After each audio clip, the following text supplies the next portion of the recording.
Hello dears, welcome back to my YouTube channel. ഇന്ന് നമുക്ക് സദ്യയിൽ തന്നെ പ്രധാനപ്പെട്ട ഒന്നായ ഇഞ്ചിപ്പുളിയുടെ റെസിപ്പി കാണാം. ഇഞ്ചിപ്പുളി, പുളിയിഞ്ചി എന്നൊക്കെ ഇതിനെ പറയും. അപ്പോൾ നമുക്ക് റെസിപ്പിയിലേക്ക് പോകാം. ഇഞ്ചിപ്പുളി ഉണ്ടാക്കാനായിട്ട് വേണ്ട പ്രധാനപ്പെട്ട ഇൻഗ്രീഡിയൻസ് ആണ് ഇഞ്ചിയും പുളിയും. ഞാനിവിടെ ഒരു 75 ഗ്രാം ഇഞ്ചി ചെറുതാക്കി അരിഞ്ഞത് എടുത്തു വെച്ചിട്ടുണ്ട്. ഇനി ഇതിലേക്ക് ഇഞ്ചിയിലുള്ള പശ പോകാനായിട്ട് 1 കപ്പ് ചെറു ചൂടുവെള്ളം ഒഴിച്ചു കൊടുക്കുന്നുണ്ട്. കൂടെ തന്നെ ഒരു 1/2 ടീസ്പൂൺ ഉപ്പ് കൂടി ഇട്ട് കൊടുത്ത് ഒരു 15 മിനിറ്റ് വെക്കാം. ഇതിപ്പോൾ വെള്ളമൊക്കെ കളഞ്ഞ് ഒന്ന് ഡ്രൈ ആക്കി എടുത്തിട്ടുണ്ട്. ഇനി നമുക്ക് വേണ്ടത് പുളിയാണ്. ഒരു വലിയ നാരങ്ങ വലിപ്പത്തിൽ വാളംപുളി എടുത്തിട്ടുണ്ട്. പുളി എടുക്കുമ്പോൾ നല്ല ബ്ലാക്ക് കളറിലുള്ള പുളി എടുക്കുന്നതായിരിക്കും കൂടുതൽ നല്ലത്. അപ്പോൾ നമ്മുടെ ഇഞ്ചിപ്പുളി നല്ല ഡാർക്ക് കളറിൽ തന്നെ കിട്ടും. ഇനി ഇതൊന്ന് കുതിർത്താനിടാം. അതിനായിട്ട് ഇതിലേക്ക് 1 കപ്പ് വെള്ളം ഒഴിച്ചു കൊടുക്കുന്നുണ്ട്. ഇനി ഇതൊന്ന് നന്നായിട്ട് കൈകൊണ്ട് തിരുമ്മി അരിച്ചെടുത്ത് കൊണ്ടുവന്നിട്ടുണ്ട്. ഇനി നമുക്ക് ഇഞ്ചിപ്പുളി ഉണ്ടാക്കി തുടങ്ങാം. ആദ്യം തന്നെ ഒരു പാനിലേക്ക് 3 ടേബിൾ സ്പൂൺ വെളിച്ചെണ്ണ ഒഴിച്ചു കൊടുക്കാം. ഇതുപോലെ നാടൻ കറികൾ ഉണ്ടാക്കുമ്പോൾ വെളിച്ചെണ്ണ യൂസ് ചെയ്യുന്നതാണ് ഏറ്റവും നല്ലത്. എണ്ണ ചൂടായിട്ട് വരുമ്പോൾ ഇതിലേക്ക് 1 ടീസ്പൂൺ കടുകിട്ട് പൊട്ടിക്കാം. കൂടെ തന്നെ 3 ഉണക്കമുളക് കൂടി ചേർത്ത് ഒന്ന് ഇളക്കി കൊടുക്കാം. ഇനി നമുക്ക് അരിഞ്ഞു വെച്ചിരിക്കുന്ന ഇഞ്ചി ചേർത്ത് കൊടുക്കാം.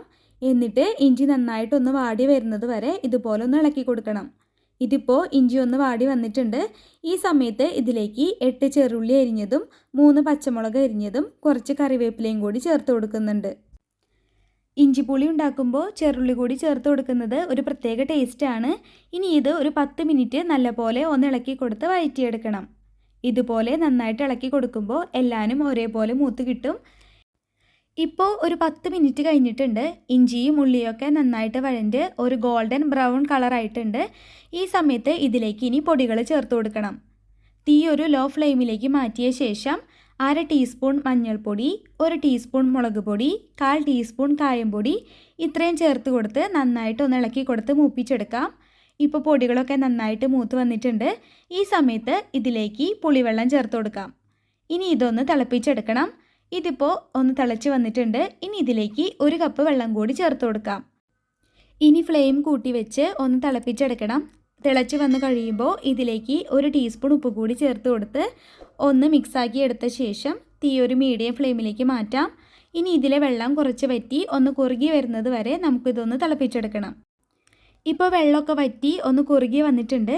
ഈ സമയത്ത് ഇതിലേക്ക് മധുരത്തിനായിട്ട് ശർക്കര ചേർത്ത് കൊടുക്കണം. 1 അച്ച് ശർക്കര ഉരുക്കിയതാണ് ഞാൻ ചേർത്ത് കൊടുക്കുന്നത്. നിങ്ങൾക്ക് ശർക്കര പൊടിച്ചെടുത്തതും ചേർത്ത് കൊടുക്കാവുന്നതാണ്. മധുരം കൂടുതൽ വേണമെങ്കിൽ അല്പം കൂടി കൂടുതൽ ശർക്കര ചേർത്ത് കൊടുക്കാവുന്നതാണ്. ഇനി ഇത് വീണ്ടും വെള്ളമൊക്കെ ഒന്ന് വറ്റി കുറുകി വരുന്നത് വരെ ഇടവിട്ട് ഇളക്കി കൊടുത്തുകൊണ്ടിരിക്കുക. ഈ സമയത്ത് തന്നെ ഉപ്പ് നോക്കി ആവശ്യത്തിന് ഉപ്പ് ചേർത്ത് കൊടുത്തോളൂ. ഇപ്പോൾ ഇഞ്ചിപ്പുളി ഒന്ന് കുറുകി വന്നിട്ടുണ്ട്.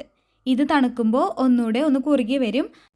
അതുകൊണ്ട് ഒരുപാട് അങ്ങ് തിക്കായി വരാൻ നിൽക്കാതെ നമുക്ക് ഫ്ലെയിം ഓഫ് ചെയ്യാം. അപ്പോൾ നമ്മുടെ ഇഞ്ചിപ്പുളി ഇവിടെ റെഡി ആയിട്ടുണ്ട്. ഇതിനി തണുത്തതിന് ശേഷം ഒരു ചില്ലിൻ്റെ ബൗളിലേക്ക് മാറ്റി നമുക്ക് ഉപയോഗിക്കാവുന്നതാണ്. അന്ന് തന്നെ കഴിക്കുന്നതിലും രുചി കൂടും പിറ്റേ ദിവസത്തേക്ക്. അപ്പോൾ നമ്മുടെ ഇഞ്ചിപ്പുളി എല്ലാവരും ഇതുപോലെ ഒന്ന് ട്രൈ ചെയ്ത് നോക്കിക്കോളൂ.